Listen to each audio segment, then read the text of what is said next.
আসসালামু আলাইকুম প্রিয় শিক্ষার্থীবৃন্দ, আশা করি ভালো আছো। এডিটিউব বিডিতে তোমাদের স্বাগতম। আমি শবনম রবি, প্রভাষক হিসেবে কাজ করছি ঢাকা শিক্ষা বোর্ড ল্যাবরেটরি স্কুল অ্যান্ড কলেজে। আজ তোমাদের সঙ্গে আমি আলোচনা করব নবম দশম শ্রেণীর জীবন সঙ্গীত কবিতাটি নিয়ে। এই জীবন সঙ্গীত কবিতা তোমরা যদি একটু অর্থ চিন্তা করো কবিতাটার, তাহলে জীবন সঙ্গীত অর্থ হলো জীবনের গান। কবি এখানে জীবনের গান গেয়েছেন। এই কবিতার উৎস তোমাদের পাঠ্য বই দেয়া নেই, তারপরে একটু উৎসর সঙ্গে তোমাদের পরিচয় করিয়ে দেয়। কবির যে কবিতাবলী, 2 খণ্ডের কবিতাবলী সংকলন গ্রন্থ রয়েছে, সেই গ্রন্থের একটি কবিতা হচ্ছে জীবন সঙ্গীত। আর কবি সম্পর্কে আমরা এখন একটু জেনে নেই। কবি হেমচন্দ্র বন্দ্যোপাধ্যায়। তোমরা এই দেখো যে বন্দ্যোপাধ্যায় বানানটায় অনেক ক্ষেত্রে ভুল করো। ব নয় দ লেখো অনেক সময়, আবার অনেক সময় ব নয় দয় ওকার দাও, কিন্তু এই যে একটা জফলা আছে এখানে, এই জফলাটা প্রায় তোমরা দাও না, ভুলে যাও। আবার পাধ্যায় লিখতে গিয়ে আবার এই জফলাটা অনেক সময় দাও না। এই 2 জায়গায় তোমরা ভুল করো। 3 রকমের ভুল এই বন্দ্যোপাধ্যায় বানানের মধ্যে তোমরা 3 ধরনের ভুল করো। একটা হচ্ছে ব নয় দ লেখো শুধু, আবার আরেকটা লেখো ব নয় দয় ওকার, জফলা দেও না। আর একবার লেখো পাধ্যায় বানানে গিয়ে লেখো অনেক সময় জফলা দেও না। এদিকে সব ঠিক আছে, কিন্তু ধয় জফলা দেও না, এভাবে তোমাদের ভুল হয়। কবি জন্মগ্রহণ করেছিলেন 1838 খ্রিস্টাব্দে, বঙ্কিমের সমসাময়িক। মৃত্যু বরণ করেছিলেন 1903 সালে হেমচন্দ্র বন্দ্যোপাধ্যায়। আর জন্মস্থান হুগলি জেলায়। তোমাদের যে বহুপদী সমাপ্তি সূচক MCQ আছে, সেক্ষেত্রে তোমাদের এরকম প্রশ্ন আসতে পারে পেশা নিয়ে, যে হেমচন্দ্র বন্দ্যোপাধ্যায়ের পেশা ছিল ড্যাশ দিয়ে তোমার রোমান সংখ্যা দিয়ে যে বহুপদী থাকে, সরকারি চাকুরি, স্কুল শিক্ষকতা, আইন ব্যবসা। তোমাদের পাঠ্য বইয়ে দেয়া আছে কবি পরিচিতিতে। এভাবে 3 ধরনের পেশার কথা উনি নানা ধরনের, কোথাও স্থিরভাবে কাজ করতে পারেননি, নানা ধরনের পেশা পরিবর্তন করেছেন। সেই এখানে তোমরা খেয়াল করবে যে এভাবে কিন্তু এই কবির পেশা নিয়ে তোমাদের বহুপদী সমাপ্তির সূচক প্রশ্ন হতে পারে। তো এইভাবে তোমরা শিখে নিতে পারো যে সরকারি চাকুরি, স্কুল শিক্ষকতা, আইন ব্যবসা, এই 3টা পেশার কথা উল্লেখ আছে তোমাদের কবি পরিচিতির মধ্যে। তার রচনায় যে বেশি প্রকাশ পেয়েছে দেশপ্রেম, নারী মুক্তি এবং হিন্দু জাতীয়তাবাদ। এই দেশপ্রেমের কথাটা তোমাদের যে কবি পরিচিতি এখানে বিশেষভাবে উল্লেখ করা হয়েছে, যে কবি দেশপ্রেম নিয়ে কবিতায় দেশপ্রেম প্রকাশ পেয়েছে। আরও একটা বিষয়ের সঙ্গে কবি যুক্ত ছিলেন, ঈশ্বরচন্দ্র বিদ্যাসাগরের নাম তোমরা অনেকেই শুনেছ। বহুবিবাহ রোধের যে আন্দোলন, সেই আন্দোলনে সহায়ক হিসেবে কাজ করেছিলেন এই হেমচন্দ্র বন্দ্যোপাধ্যায়। আর কবি সম্পর্কে আমরা যদি আরও একটু আলোচনা করতে চাই, তাহলে তোমরা দেখবে যে কবি একটা মহাকাব্য লিখেছিলেন। সেই মহাকাব্যর নাম হচ্ছে বৃত্রসংহার। আর বৃত্র নামক একজন অসুর ছিলেন। অসুর এখানে খারাপ হিসেবে ব্যবহার করা হয়, দেবতাদের ঠিক বিপরীত। সেই অসুরকে বধ করেছিলেন বা হত্যা করেছিলেন ইন্দ্র, স্বর্গের যে দেবতা, স্বর্গরাজ বলা হয় ইন্দ্র, তিনি বধ করেছিলেন অসুরকে। এই ঘটনা নিয়ে একটা মহাকাব্য হেমচন্দ্র বন্দ্যোপাধ্যায় লিখেছিলেন, সেটা হচ্ছে বৃত্রসংহার। আর ওনার উল্লেখযোগ্য কাব্যগ্রন্থগুলোর মধ্যে আছে বীরবাহু, আশা কানন, ছায়াময়ী। এই বীরবাহু তোমরা সম্পর্কেও তোমরা হয়তো অল্প কিছু জানো, যে বীরবাহু হচ্ছে রাবণের, সেই রামায়ণের রাবণের পুত্র এই নামে। তো এইভাবে তোমরা মনে রাখতে পারো সাদৃশ্য করে। আসলে সাদৃশ্য বিষয়টা মনে রাখার জন্য খুব গুরুত্বপূর্ণ, যে রামায়ণের যে রাবণের ছেলে বীরবাহু, তোমরা অনেক সময় কাব্যগ্রন্থের নাম ভুলে যাও, ভুল করো, এভাবে মনে রাখতে পারো। আর একটা গুরুত্বপূর্ণ তথ্য তোমাদের দিতে চাই, তোমরা হয়তো এই বিষয়টা জানো না, কিংবা এটা তোমাদের পাঠ্য বইয়েও নেই, তারপরে এই তথ্যটা জানলে তোমাদের হয়তো ভালো লাগবে। হেমচন্দ্র বন্দ্যোপাধ্যায়ের আরেকটা কবিতা ছিল ভারত সঙ্গীত। সেই কবিতাটা প্রকাশিত হয়েছিল 1887 সালে। সেই প্রকাশিত হয়েছিল সরি 1872 সালে। কবিতাটা এডুকেশন গেজেট নামে একটি সাহিত্য পত্রিকায় প্রকাশিত হয়েছিল। প্রকাশিত হওয়ার পরে এই কবিতাটায় কবি ভারতবাসীকে জেগে ওঠার আহ্বান জানিয়েছিলেন। তখন ব্রিটিশ শাসন ছিল এই ভারত উপমহাদেশে, ভারতবাসীদের জেগে উঠতে বলেছিলেন। এবং এই কারণেই এই কবিতা এই বঙ্গীয় অনেক এই যে বঙ্গীয় জাতীয় সঙ্গীত হিসেবে মর্যাদার আসনে আসীন ছিল বহুদিন এই যে ভারত সঙ্গীত কবিতাটি। তার আরেকটা বিষয় তোমরা এই কবিতা সম্পর্কে জেনে নাও যে এই কবিতাটা একটা ইংরেজি কবির ভাবানুবাদ। তোমাদের পাঠ্য বইয়ে একটু ভুল আছে, তোমরা নোট রাখতে পারো বা কারেকশন করে নিতে পারো, শুদ্ধ করে নিতে পারো। আমেরিকান একজন কবি হেনরি ওয়ার্ডসওয়ার্থ লংফেলোর স্যাম অফ লাইফ এই কবিতার ভাবানুবাদ বলা হয় এই জীবন সঙ্গীত কবিতাটাকে। এবং হেনরি ওয়ার্ডসওয়ার্থ লংফেলো 1807 থেকে 1882 ওনার জীবনকাল। তোমরা এখানে তোমাদের যে পাঠ পরিচিতি আছে সেখানে ওয়ার্ডসওয়ার্থ বানানটা একটু ভুল রয়েছে, তোমরা নোট নিয়ে ঠিক করে রাখতে পারো। একটা এস হবে, WORD হবে, বাকি সব ঠিক আছে বানান, এগুলো ঠিক করবে। আর এই যে স্যাম অফ লাইফ, এখানে এই যে PASLM এর উচ্চারণটা হবে সাম অফ লাইফ, সাম হবে উচ্চারণ। তোমরা এই শব্দটা হয়তো ডিকশনারিতে পাবে না তোমরা, কিন্তু এই শব্দটার অর্থই হচ্ছে যে সঙ্গীত, জীবনের সঙ্গীত, এভাবেই ভাবানুবাদ করা হয়েছে জীবন সঙ্গীত কবিতাটার। আর এই কবিতাটা প্রিয় শিক্ষার্থীবৃন্দ তোমাদের বুঝিয়ে দেওয়ার জন্য আমি একটু কবিতাটা পাঠ করার চেষ্টা করছি। হয়তো খুব ভালো হবে না, তারপর তোমাদের যদি বোঝাতে পারি সেটাই আমার বেশি সার্থকতা হবে, যদি বোঝাতে পারি। তোমরা একটু তোমাদের পাঠ করার পাশাপাশি আমি গদ্যরূপটা বুঝিয়ে দেব, তোমরা এখানে একটু মিলিয়ে নিতে পারো বইটা। কবি এখানে প্রথমেই বলেছেন যে তোমরা দেখো যে বলো না কাতর স্বরে বৃথা জন্ম এ সংসারে, এ জীবন নিশার স্বপন দ্বারা পুত্র পরিবার তুমি কার কে তোমার, বলে জীব করো না ক্রন্দন, মানব জনম সার এমন পাবে না আর, বাহ্য দৃশ্যে ভুলো না রে মন। এখানে কবি বলতে চেয়েছেন যে আমরা অনেক সময় সংসারে বৈরাগ্য প্রদর্শন করি। এই সংসারে আমরা তো জীবনে একদিন মারাই যাব, কাজে সংসার ধর্ম বা জীবনে কাজ করি কি হবে, এরকম অনেক সময় হতাশায় ভুগি। কবি এখানে বলেছেন যে মানুষের জীবন অনেক গুরুত্বপূর্ণ, এজন্য কাতর স্বরে তোমরা করুণ স্বরে এই কথা বলো না যে মানুষের জীবন তো রাতের দেখা স্বপ্নের মতো একটুতেই ভেঙে যায়, আমরা সবাই চলে যাব, কিন্তু তারপরও আমাদের স্ত্রী পুত্র কে কার, এই কথাটা না বলে কবি বরং বলেছেন যে আসলে আমাদের কি করতে হবে, যে যদিও মানব জীবন অনেক ছোট, তারপর আমাদের মানব জীবনে আমাদের স্রষ্টা যেহেতু পাঠিয়েছেন অনেক দায়িত্ব রয়েছে। এই জন্য কবি আবার বলেছেন করো যত্ন হবে জয়, জীবাত্মা অনিত্য নয়, ওহে জীব করো আকিঞ্চন। এই জন্য কবি মনে করেন যে আকিঞ্চন শব্দটার অর্থ হচ্ছে চেষ্টা, যে জীবাত্মা যদিও অনিত্য নয়, আমাদের আত্মা অমর, কিন্তু দেহটা সে আত্মা ছেড়ে চলে যায়, আমাদের মৃত্যু অনিবার্য, তারপরে আমাদের কি করতে হবে, এই পৃথিবীর কল্যাণের জন্য, মানুষের কল্যাণের জন্য কাজ করে যেতে হবে।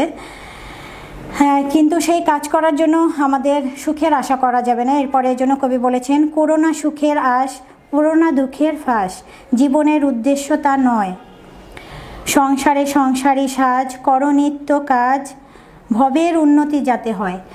কবি বলেছেন যে আমাদের সংসারের মধ্যে থেকেই এমন কাজ করে যেতে হবে যাতে ভবের বা পৃথিবীর উন্নতি হয়।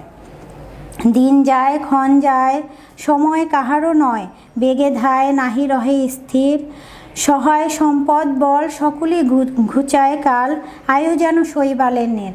আমাদের দিন এত তাড়াতাড়ি ফুরিয়ে যায় যে ঠিক শ্যাওলার উপরে যেমন পানি, নীর শব্দটার অর্থ জল বা পানি, সেই জলের ফোঁটা থাকে, সেটা যেমন ক্ষণস্থায়ী, আমাদের জীবনটাও ঠিক তেমনি ক্ষণস্থায়ী।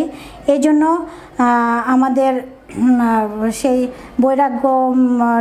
বৈরাগ্যে মুক্তি খুঁজলে হবে না, আমাদের কি করতে হবে, বরং সংসারে আমাদের কাজ করে যেতে হবে, আমাদের ভবের উন্নতির জন্য কাজ করে যেতে হবে।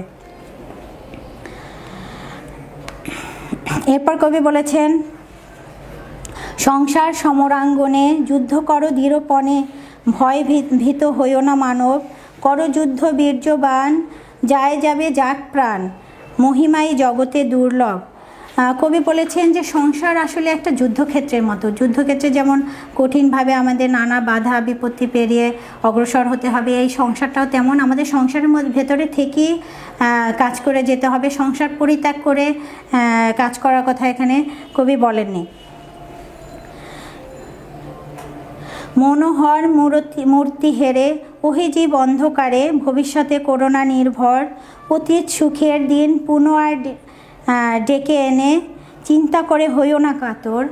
অনেক সময় আমরা অতীতের সুখের দিনের কথা চিন্তা করে কাতর হয়ে যাই, যে অতীতে অনেক আমরা সুন্দর জীবন কাটাতাম, এখন আমাদের জীবনের এখনকার পরিস্থিতি খারাপ। এভাবে ভেবে, অতীতের কথা ভেবে আমরা বর্তমানকে যেন নষ্ট না করি, আমাদের সবসময় সামনে এগিয়ে যেতে হবে। মহাজ্ঞানী মহাজন যে পথে করে গমন, হয়েছেন প্রাতঃস্মরণীয়, সেই পথ লক্ষ্য করে স্বীয় কীর্তি ধ্বজা ধরে আমরাও হব বরণীয়। কবি বলেছেন, সে যারা মহাজ্ঞানী ছিলেন, মহান ব্যক্তি ছিলেন, তারা যে পথ অবলম্বন করে স্মরণীয় হয়েছিলেন, ঠিক আমাদেরও তাদের পথ অনুসরণ করে আমরাও বরণীয়, অন্যের বরণের যোগ্য হতে পারি। সমর সাগর তীরে পদাঙ্ক অঙ্কিত করে আমরাও হব হে অমর, সেই চিহ্ন লক্ষ্য করে অন্য কোনো জন পরে যশোদারে আসিবে সত্তর। যশোদারে আমরা খ্যাতির জন্য অনেক কিছুই করি, কিন্তু কবি বলেছেন যে আমরা সেই মহৎ মানুষ যারা ছিলেন, মহান মানব ছিলেন, মনীষী ছিলেন, তাদের সেই পদাঙ্ক মানে পায়ের চিহ্ন অনুসরণ করে, পায়ের চিহ্ন বলতে এখানে সেই পায়ের চিহ্ন বোঝাননি কবি, যে তারা যে কাজগুলো করেছেন সেই কাজকে অনুসরণ করে যদি আমরা অগ্রসর হই, তাহলে আমাদের যশ বা খ্যাতিও আমাদের দরজায় এসে উপস্থিত হবে, এবং সত্তর মানে তাড়াতাড়ি উপস্থিত হবে। করোনা মানবগণ বৃথা ক্ষয় এ জীবন, সংসার সমরাঙ্গন মাঝে, সংকল্প করেছ যাহা সাধন করহ তাহা, আর রত হয়ে নিজ নিজ কাজে।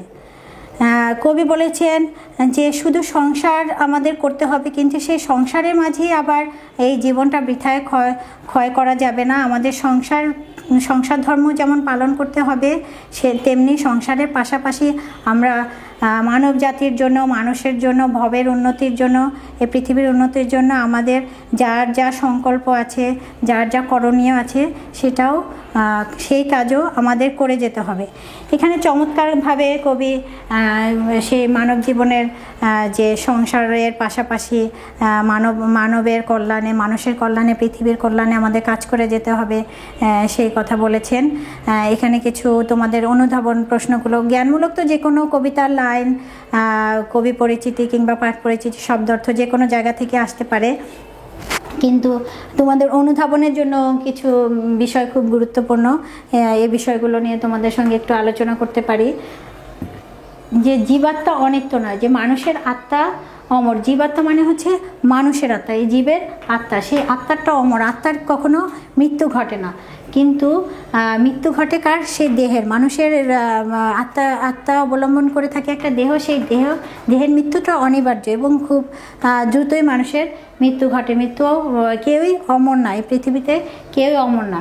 আর আয়ু যেন শৈবালের নীর, নিঃশব্দের অর্থ তোমাদের আগেই বলেছি যে জল, তোমাদের বইও আছে যে মানুষের আয়ু, মানুষের জীবনকালটা যেন সেই শৈবালের নীর। ঠিক শ্যাওলার উপরে যে জলের ফোঁটা থাকে, সেই শৈবালের নীরের সঙ্গে মানুষের জীবনকে তুলনা করেছেন। এবং এই লাইনগুলো থেকে যদি তোমাদের অনুধাবন আসে, প্রথমেই তোমরা অর্থটা লিখবে যে আয়ু যেন শৈবালের নীর, যে মানুষের আয়ুটা হচ্ছে সেই শ্যাওলার উপরে থাকা শ্যাওলার উপরে পানির ফোঁটার মতো ক্ষণস্থায়ী। এই কথাটা লিখে তারপর তোমাদের ব্যাখ্যা করতে হবে যে কেন মানুষের জীবন ক্ষণস্থায়ী। এভাবে তোমরা খুব বেশি বড় করতে যাবে না অনুধাবনের প্রশ্নের উত্তরগুলো, তাহলে তোমরা তা জানো। এখন 7টা প্রশ্নের উত্তর লিখতে হবে মাত্র 2.5 ঘন্টার মধ্যে। তার মধ্যে আবার তোমাদের উদ্দীপক পড়তে হবে, এতগুলো প্রশ্ন পড়তে হবে, তারপর বুঝে লিখতে হবে। কাজেই তোমরা অপ্রয়োজনীয় কথা না লিখে মূল কথা সংক্ষেপে লেখার চেষ্টা করবে, তাহলে তোমরা 7টা প্রশ্নের পুরো অ্যান্সার করতে পারবে। অনেক সময় দেখা যায় তোমরা 5টা প্রশ্নের অ্যান্সার করো, অনেক বড় বড় লেখো। সেই অনেক বেশি বড় বাড়তি কথা না লিখে তোমরা মূল কথাগুলো লিখে 7টা প্রশ্নের যদি উত্তর ঠিকভাবে লিখতে পারো, 4 7 28টা, তাহলে বরং নাম্বার বেশি পাবে। তোমরা এই ক্ষেত্রে অনেক সময় ভুল করো, অনেক বড় বড় করে লেখো, ভাবো বেশি বড় লিখলে বেশি নাম্বার পাওয়া যাবে। তা না, বরং সবগুলো প্রশ্নের উত্তরে যদি তোমরা ঠিকভাবে লেখো, মূল কথাগুলো লেখো, তাহলেই বরং ভালো নাম্বার পাবে। সংসার সমরাঙ্গন, কবি এখানে এভাবেও তোমাদের অনুধাবন প্রশ্ন আসতে পারে যে সংসারকে কবি হেমচন্দ্র বন্দ্যোপাধ্যায় সমরাঙ্গনের সাথে তুলনা করেছেন কেন। তখন তোমরা বলবে যে যুদ্ধক্ষেত্র যেমন যেমন একজন বীরকে কঠিন পরিস্থিতির সম্মুখীন হতে হয়, ঠিক মানুষের জীবন সংসারটাও ঠিক একটা যুদ্ধক্ষেত্রের মতো। এভাবে লিখে তারপর তুলনা, কেন যুদ্ধক্ষেত্র সংসারে যে নানা রকম সমস্যা আসে, নানা রকম বাধাবিঘ্ন আসে, এভাবে সুন্দর করে গুছিয়ে লিখবে, অনেক বাড়তি কথা লিখতে যাবে না। এক্ষেত্রে তোমাদের শব্দার্থটিকাও অনেক সহযোগিতা করবে তোমাদের পাঠ্য বইয়ের। আর তারপরেও যদি তোমাদের কিছু জানার থাকে কোনো লাইন সম্পর্কে, তোমরা কমেন্টসের মাধ্যমে জানতে চাইলে আমি সুযোগ মতো তোমাদের উত্তর দেব। আর বৈরাগ্য শব্দটার অর্থ তোমাদের পাঠ পরিচিতিতে এই শব্দটা আছে, বৈরাগ্য। তোমরা এটা নোট রাখতে পারো, লিখে রাখতে পারো, অর্থটা দেয়া নেই। সংসারে অনাসক্তি, মানে সংসারে যাদের কোনো আসক্তি নেই বা সংসারের প্রতি মায়া নেই, এভাবে বলা হয়েছে। যে কবি অনেকে মনে করে যেহেতু পৃথিবীতে আমরা বাঁচবই না, তাহলে দ্বারা মানে স্ত্রী, পুত্র, কে কার, এই পৃথিবীতে কেউ কারো না, এরকম অনেকে ভেবে আবার বেশি হতাশায় ভোগে, বৈরাগ্যের কথা চিন্তা করে সংসারে তার অনাসক্তি দেখা দেয়। কবি বলেছেন যে আমাদের মৃত্যু হবে বলে আমাদের জীবনটা যে গুরুত্বপূর্ণ না তা না, আমাদের মানব জন্মটা সার, মানে মানব জীবনটা অনেক গুরুত্বপূর্ণ, সার মানে মূল বা গুরুত্বপূর্ণ, যে মানুষের জীবনটা খুবই গুরুত্বপূর্ণ। যদিও আমরা অল্প সময় বেঁচে থাকি, সেহেতু আমাদের এই সংসারের যুদ্ধক্ষেত্রের পাশাপাশি আমাদের অনেক দায়িত্ব আছে। স্রষ্টা আমাদের এমনিতে পৃথিবীতে পাঠান নাই, আমাদের সংসারের পাশাপাশি সেই অনেক দায়িত্ব আছে। আমাদের যেমন স্ত্রী, পুত্র, পরিবারের প্রতি দায়িত্ব আছে, তেমনি এই পৃথিবীর প্রতি বা ভবের প্রতিও অনেক দায়িত্ব রয়েছে। তারপরে দেখো, যশোদ্বারে আসিবে সত্য। সত্য শব্দটার অর্থ তাড়াতাড়ি, আর যশোদ্বারে, যশ মানে খ্যাতি, আর দ্বারে মানে দরজায়। আমরা অনেক সময় খ্যাতির জন্য অনেক কিছু করি, যশ লাভ করার জন্য অনেক কিছু করি, কিন্তু সেই যশ খ্যাতি আমরা কিভাবে লাভ করতে পারবো এই সংসারের সব কিছু সামলেও, সেটা কবি বলেছেন যে মহাজ্ঞানী, যারা অনেক জ্ঞানের অধিকারী, মহাজন মানে মহৎ যে জন, যারা মহৎ ছিলেন, মহামানব ছিলেন এক একজন, তারা যে পথে চলেছেন, তারা সেই পথটা আমাদের অনুসরণ করতে হবে। তারা কাজের মাধ্যমে এই পৃথিবীতে এক একজন বিখ্যাত হয়ে আছেন, আমাদেরও কি করতে হবে, ঠিক কাজের মাধ্যমে তাদের অনুসরণ করে এগিয়ে যেতে হবে সামনে। তোমাদের হচ্ছে নবম দশম শ্রেণীতে দেখো এই কবিতাটা দেওয়ার, কিন্তু প্রত্যেকটা কবিতা, গল্প, প্রবন্ধ দেওয়ার এক একটা উদ্দেশ্য থাকে। এই কবিতাটাও তোমাদের দেওয়া হয়েছে তোমাদের উজ্জীবিত করার জন্য। কবি এখানে যে কথাগুলো বলেছেন এগুলো তোমরা যদি ভাবো মনোযোগ দিয়ে, শুধু